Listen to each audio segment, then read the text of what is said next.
Express News, brought to you by PE Life and sponsored by Capital Reserve Investments Bank, NRB Bank, Sukasa Properties and Anthem City Estates. Coming up in the headlines, the Coalition for Tax Justice Ghana has made a strong case for the property tax rate to be considered a national tax. Radisson Hotel Group to expand its operations to Ghana. Now later in international news, AUKUS submarine program could cost Australia over $300 billion over the next 30 years.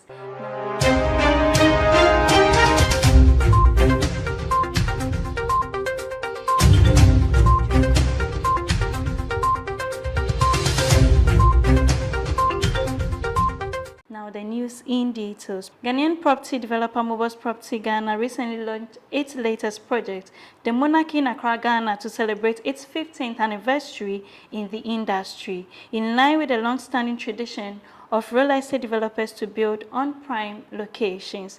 In an interview with Accra's Macropolis, Mobus Property said the 7-story complex will consist of 11 different studios, apartments, and maisonettes ranging from 1 and 2 bedroom apartments to 2 to 3 bedroom apartments. He pointed out that even the maisonette of rooms can be adapted into the taste of different buyers. Homeowners can also opt for property management and rental services to get the most out of their investment. Moving on, the Coalition of Tax Justice Ghana has made a strong case for the property tax rate to be considered a national tax. The Coalition of Tax Justice Ghana has made a strong case for the property tax rate to be considered a national tax directly under the jurisdiction of the GRA.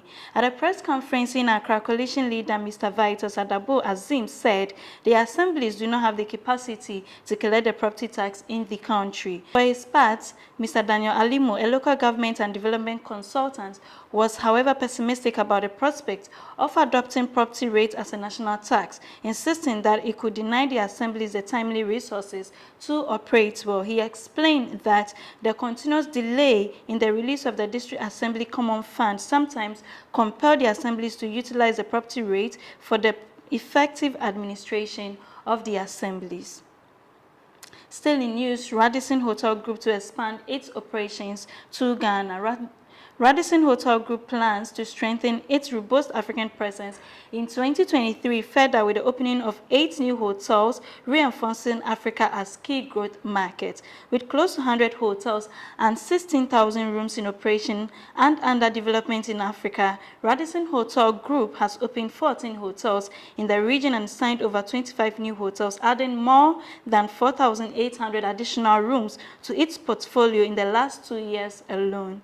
This equates to 90% of its African pipeline and translates to a commendable 15% growth to its African operating portfolio year on year, placing the group well on track to reach its ambitious expansion goals. According to Ramsey Rankosi, Vice President, Development Africa and Turkey, Radisson Hotel Group is responding quickly to changing market conditions. The main focus for markets for the group's expansion in Africa in 2023 remain Morocco, Nigeria, South Africa, and Egypt, along with new interest markets such as Gambia, Cameroon, Ghana, and Tanzania. Seychelles shows a balanced preference for French-speaking and English-speaking countries. Please stay with us as we go for a short break. We'll be right back.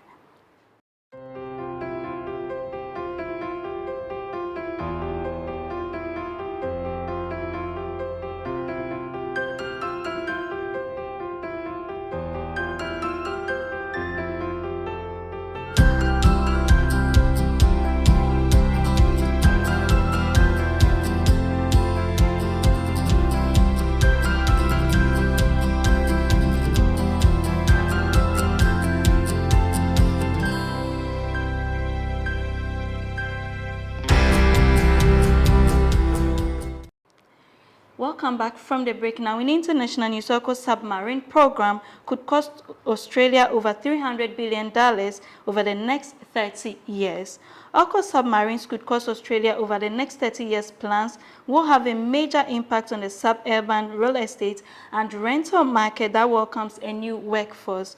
Australia's aging Collins-class fleet will eventually be replaced as part of a landmark new defense contract. In some of Australia's most expensive defense projects in its history were concentrated in a few coastal locations, it would seem inevitable that there were to be a major impact on the local real estate and rental markets. Australia plans to spend up to $368 billion to build a new fleet of 8 nuclear submarines by 2055, with a major expansion in some cities. Increased employment is expected to have a significant impact on property prices, vacancies, and rent in those offshore areas.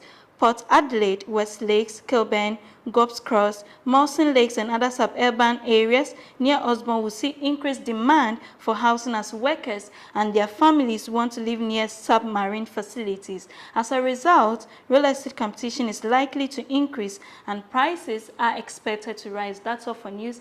Thank you for staying with us, and a very big thank you to Capital Reserve Investment Bank, NRB Bank, Sukasa Properties, and Adum City Estate for sponsoring. For more news, kindly visit our website www.propertyexpress.org.